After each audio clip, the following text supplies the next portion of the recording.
3 lantai guys. Tuh, itu balkon yang tadi yang dari pintu kita masuk itu lantai 1, lantai 2 dan lantai 3. Ini adalah konferensinya nih. Wah. Rata bener, tapi kelihatan lah ya. Iya. Ini lambang TNC. Namanya sepatu apa? Landmark. Ini yang kayak bebek. Panda itu kan. Panda. Let's go chubby guy. Ini rumah sebelah. Hah? Ini. Meeting roomnya dipindah ke sini. Ini khusus buat meeting room bro. Ini kunciannya ya. Ketawa akhirnya. Ketawa bro. Setelah gendong mulai keringatan ketawa. Ini mulai mau turun nih. Iya. Jadi ini di rumah sebelahnya Pak Naga. Ini Pak Naga, ini rumahnya. Nah, ini di rumah sebelahnya ini khusus buat meeting. Ini ruangan khusus meeting. Waktu terakhir gua kesini ini masih baru banget ya. Iya. Masih baru banget, belum jadi. Meeting di atas juga ada balkon lagi.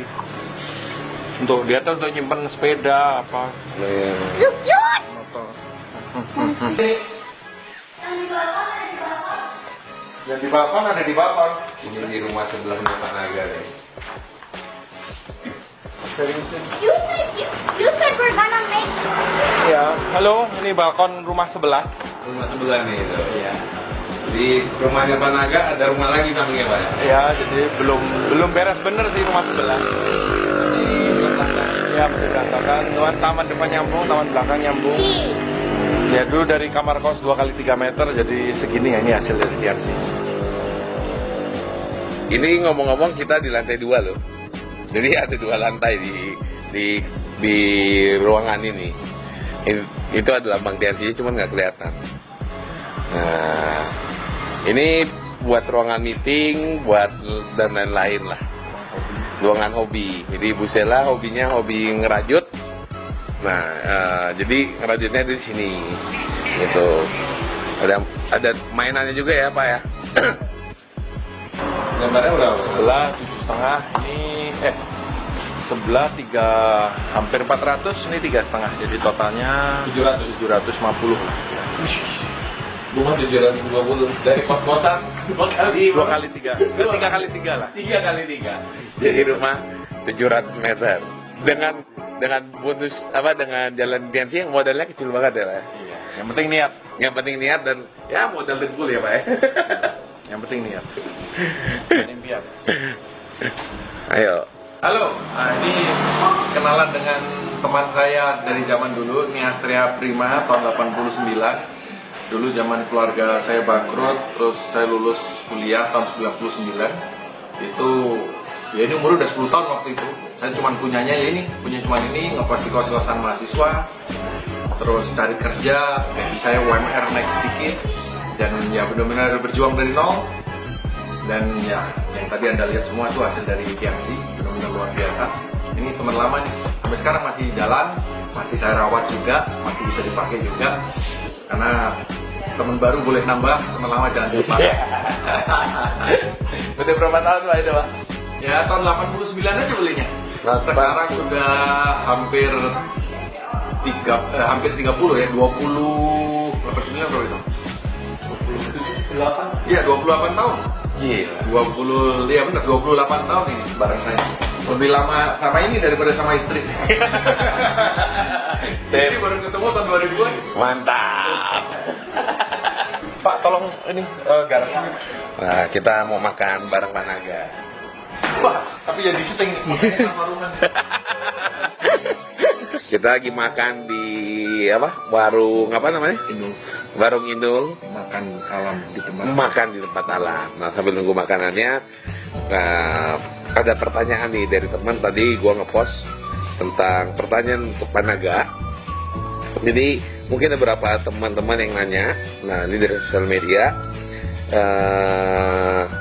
Sebentar.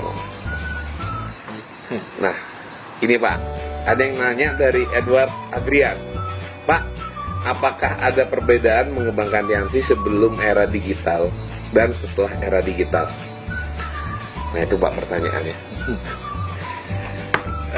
Kalau yang pertanyaan itu sebetulnya yang bisa menjawab adalah Bapak Johan. Tapi kalau menurut saya dunia pasti berkembang, segala sesuatu berkembang. Jadi memang kita harus mengikuti perkembangan zaman. Jadi kita harus selalu menyesuaikan strategi termasuk marketing ya dengan perkembangan zaman yang ada. Nah kalau sekarang online memang booming di mana-mana. Jadi saya pikir kalau sebagian dari teman-teman yang menggeluti online hasilnya terbukti bagus ya tidak ada salahnya.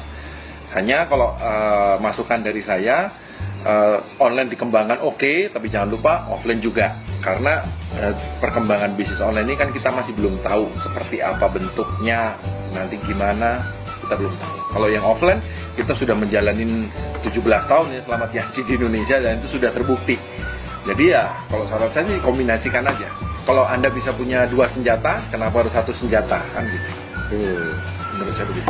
Oke, jadi berarti kalau disimpulkan itu ini ya Pak ya, jangan kasihkan untuk bermain di online, tapi jangan melupakan ini ya, dasar ya Tianxi itu network. Bentuknya isinya macam-macam, semakin macam-macam semakin bagus, semakin homogen, semakin satu jenis. Dari pengalaman saya loh, 16 tahun di Tianxi, semakin bahaya.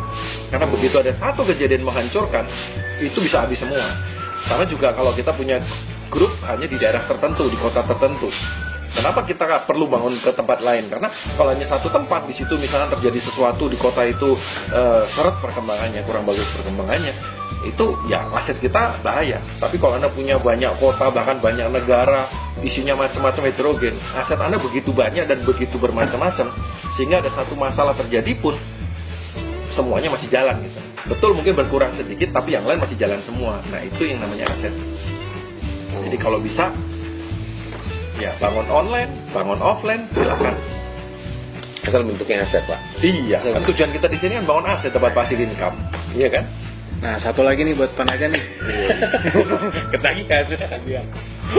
Misalkan saya bangun satu kota Pak, lumayan udah kelihatan gitu ya, pertemuannya lumayan udah ada orang-orangnya gitu, rutin udah jalan. Nah, apakah saya fokus membentuk kota tersebut sampai benar-benar besar sekali atau sambil membangun kecil-kecil di kota lain gitu? Wah ini Kapan saat yang tepat kira-kira?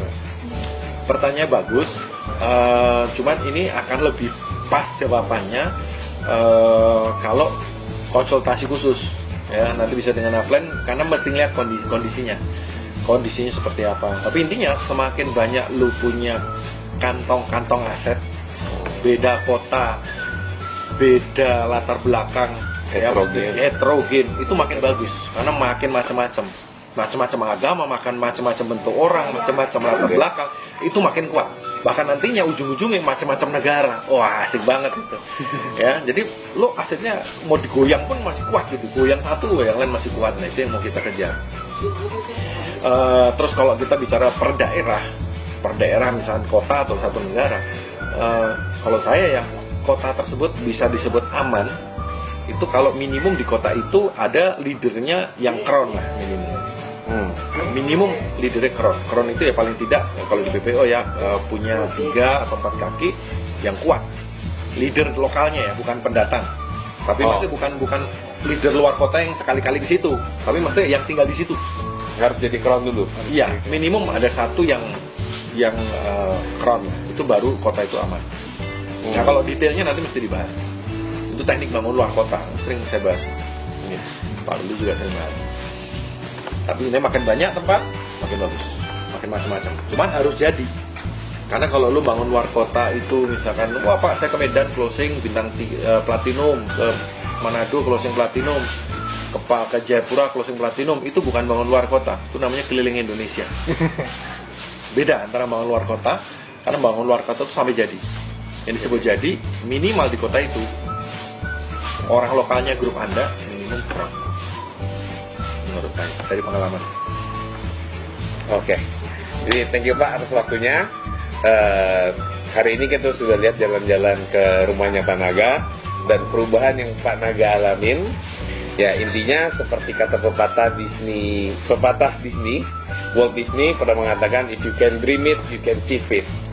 Just remember, artinya adalah kalau Anda mampu memimpikannya, Anda mampu untuk mewujudkan. Dan sebenarnya quotes saya nggak sampai situ aja, ada lagi quotes selanjutannya. just remember it. It start with a mouse. Jadi ingat bahwa Walt Disney besar karena hanya impiannya dari hanya sekecil seekor tikus. Saya Johan Wijaya, sampai ketemu di next vlog. See you. Halo guys, terima kasih sudah nonton video saya. Dan pastikan Anda klik link di bawah ini dan subscribe channel saya, dan jangan lupa untuk like dan komen.